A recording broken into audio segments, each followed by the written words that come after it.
대림절 네 번째 주일 예배의 자리로 나오신 교우 여러분에게 주님의 평강이 함께 하시기를 기도합니다.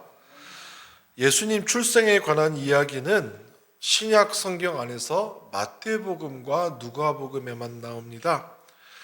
예수님의 생애를 똑같이 다루고 있는 마가복음과 요한복음은 이에 관해서 아무런 말이 없고 다른 서신에도 일절 나오지 않습니다. 마태복음과 누가복음이 전하는 예수 출생 이야기에서 특이한 점은 남자와의 잠자리가 없었던 마리아가 예수를 낳았다는 사실입니다. 현대인들은 말도 되지 않는다라고 생각하지만 고대 지중해 인근에 사는 사람들은 이런 사실을 아주 자연스럽게 받아들였어요. 왜냐하면 당시 문헌을 보면 플라톤이나 알렉산더 대왕도 남자 없이 태어난 인물이라고 당시 사람들은 생각했다라는 거예요. 그러니까 예수님의 동정녀 탄생 이야기는 그것 자체가 핵심이 아니라 예수님은 아주 특별한 존재라는 사실을 강조하려는 데 초점이 있습니다. 오늘 설교 본문 마태복음 1장 18절에서 25절에 나오는 이야기를 따라가면서 그 의미를 살펴보겠습니다.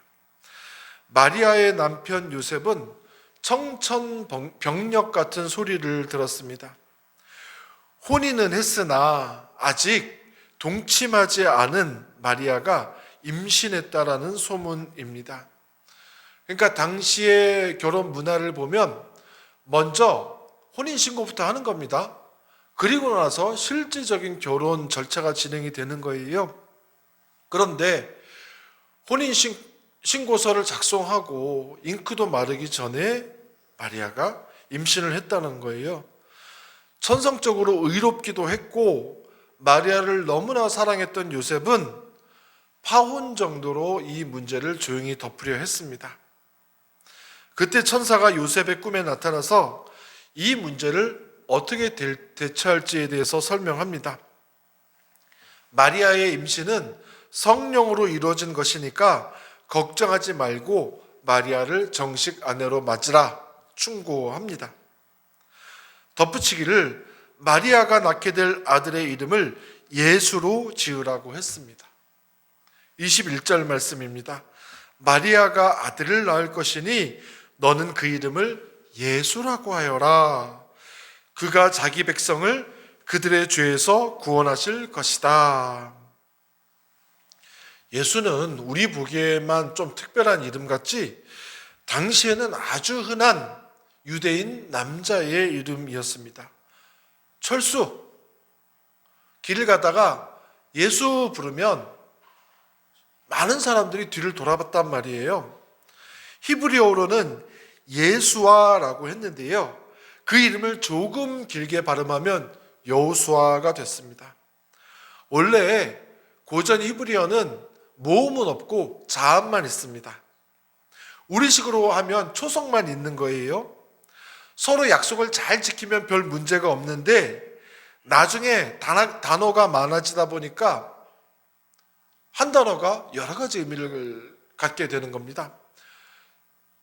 전남병이면 지은 비읍이면 옛날 같으면 전남병이네 하면 되는데 뭐가 있을까요? 지은 니은 비읍 뭐 다른 그런 단어들도 생겨났단 말이에요. 그래서 그 점을 위아래다 찍기 시작했습니다. 새똥처럼 찍기 시작했는데 그러니까 이게 점을 찍다 보니까 어떤 사람은 예수아라고 발음하고 어떤 사람은 여호수아 발음했습니다. 또 어떤 사람은 호세아라고도 읽었습니다. 그러나 뜻은 모두 자기 백성들을 죄에서 구원할 사람 그런 뜻입니다. 예수의 뜻은 예수님이 백성들을 죄에서 구원하신다라는 말은 생명을 파괴하는 세력에서 우리를 건져내신다라는 의미입니다. 생명을 파괴한다라는 게 뭘까요? 이게 죄의 본질입니다. 죄가 하는 일이 생명을 파괴하는 일이에요. 생명을 영어로 하면 life입니다. life는 생명이란 뜻도 가지고 있고 삶이란 뜻도 있습니다. 그러니까 죄는 우리의 생명 그리고 우리의 삶을 파괴하는 어떤 것이라고 생각을 하면 됩니다. 지금 무엇이 여러분의 생명, 삶을 파괴하고 있습니까? 지금 여러분의 삶이 무엇 때문에 위축되는지를 한번 생각해 보시기 바랍니다. 각자 처한 형편에 따라서 다를 건데요. 흔하게 실직을 했다든지 앞으로 해고를 앞둔 분들이 여기에 계시다면 그것이 자신의 삶을 위축시키는 걸 수 있겠죠? 평생 쌓은 사업이 부도가 나든지 먹고 살아야 될 최소한의 생존 조건이 위태로울 때 삶이 위축되는 것을 절감합니다. 큰 병에 걸리는 것도 마찬가지고요. 실연당하는 것도 마찬가지고 누군가와 사별하는 것도 마찬가지입니다. 자녀들이 사고를 치면 부모들의 일상이 무너집니다. 하지만 예수님이 우리를 죄에서 구원할 자라는 말은 실직 당하지 않거나 교통사고 당하지 않거나 여러 가지 재난을 당하지 않게 해주겠다라는 뜻이 아닙니다. 욥을 통해서 우리가 잘 알 수 있잖아요. 이 세상에서 벌어지는 모든 재난과 불행의 가능성은 하나님을 바르게 믿는 사람이나 바르게 믿지 않는 사람이나 하나님을 안 믿는 사람이나 가리지 않는다라는 거예요. 어떤 목사님이 이렇게 기도를 하더라고요. 저기 한여름에 남쪽에서 A급 태풍이 한국으로 올라오고 있었습니다. 그래서 한국을 향해서 태풍이 올라오지 못하도록 기도를 해서 방향을 바꿨다라고 하는 거예요. 그 태풍이 그래서 어디로 갔겠어요? 보통 태풍이 방향이 바뀌면 일본 쪽으로 갑니다. 우리에게만 그런 재난이 일어나지 않아야 한다라는 주장은 이해는 가지만 신앙적이라고 볼 수는 없습니다. 우리나라에 태풍 피해가 안 오면 누군가는 그 피해를 입게 될 거잖아요. 그런 하나님이 어디 있어요? 예전에 IT에 지진이 일어나서 30만 명이 사망했는데 어떤 목사님이 설교하기를 그들이 우상 숭배를 해서 하나님이 벌 주신 것이라고 말씀했습니다. 저는 정말 나쁜 신앙이라고 생각을 해요.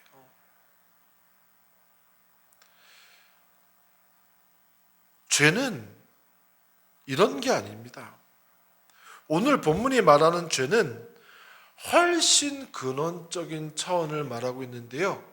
인간의 욕망, 욕심, 탐욕을 가리킵니다.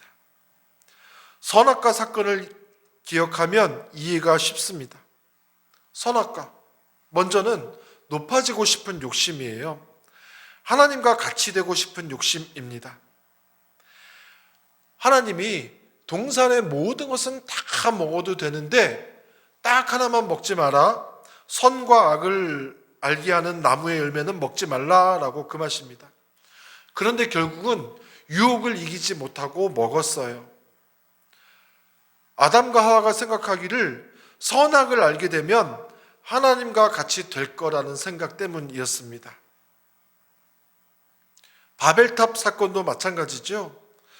피조물이 창조자처럼 되고 싶은 것, 이것이 죄의 본질이라는 거예요. 그게 내 삶에서 어떻게 나타납니까? 내 삶이라는 표현 자체가 죄와 맞닿아 있다는 겁니다. 내 생명은 하나님의 것입니다. 내 주인은 하나님입니다. 이것을 잊고 내 삶을 내 마음대로 하겠다라고 하는 것이 죄라는 거예요. 죄의 본질이라는 겁니다. 선악과가 가르쳐주는 또 하나의 죄는 소유욕입니다. 하나님이 야, 다 가져도 좋아. 근데 딱 하나만은 안 돼. 말씀하셨는데 사람의 욕심이 뭐예요? 다 가져도 나에게 없는 한 가지를 갖고 싶은 것. 이게 욕망의 본질이고 죄의 본질입니다. 대부분의 불행은 여기에서 기인합니다. 이 욕망이라는 죄가 우리의 삶을 토대부터 파괴한다라고 하는 거예요.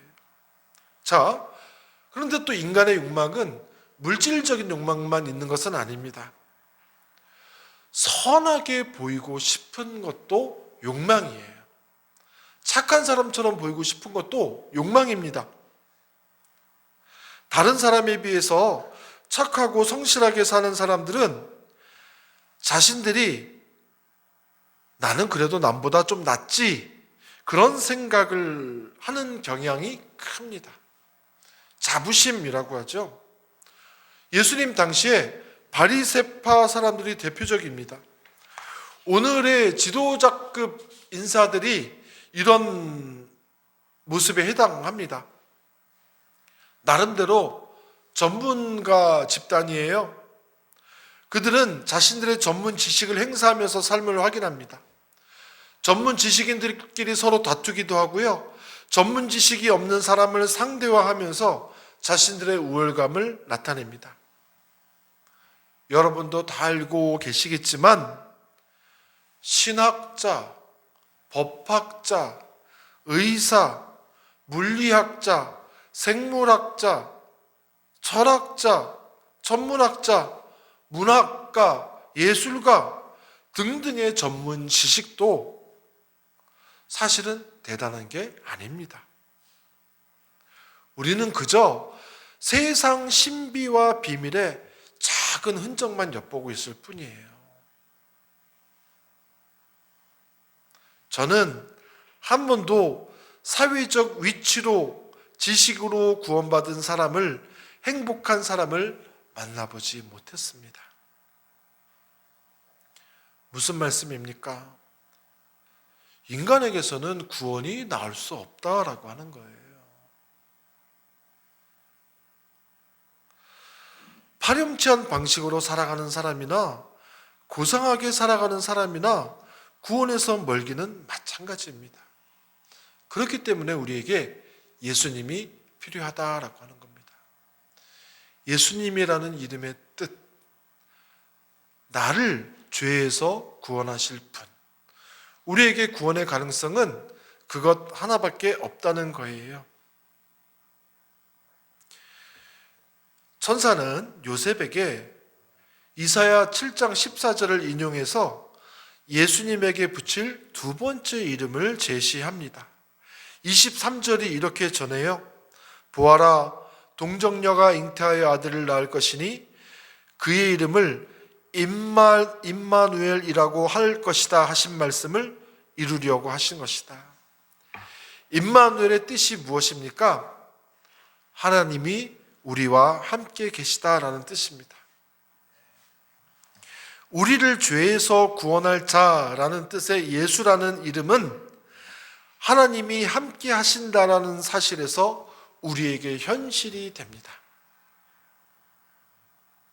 무슨 말인가 하면 예수님은 하나님이 우리와 함께 하신다라는 사실을 가장 정확하고 확실하게 깨닫고 경험한 유일한 인물이라는 거예요. 예수님은 하나님이 나와 함께 하신다라는 것을 보여주는 가장 확실한 예라는 거예요. 그래서 예수님은 하나님을 이렇게 표현했어요. 나의 아빠, 아버지. 아빠, 아버지. 그 이전까지 하나님을 선포한 수많은 예언자가 있었고, 그리고 예수님과 같은 시대에 조금 앞서서 하나님 나라를 선포한 세례 요한이 있지만 예수님 같은 분은 없었다라는 거예요. 예수님을 통해서 우리는 하나님이 저 하늘 우주 공간 어딘가에서 보좌에 앉아서 이 세상을 호령만 하는 군주가 아니라 아주 자상하고 친밀한 아빠처럼, 다정한 친구처럼 지금 여기에 함께 있는 존재로 받아들일 수 있게 됐다는 겁니다.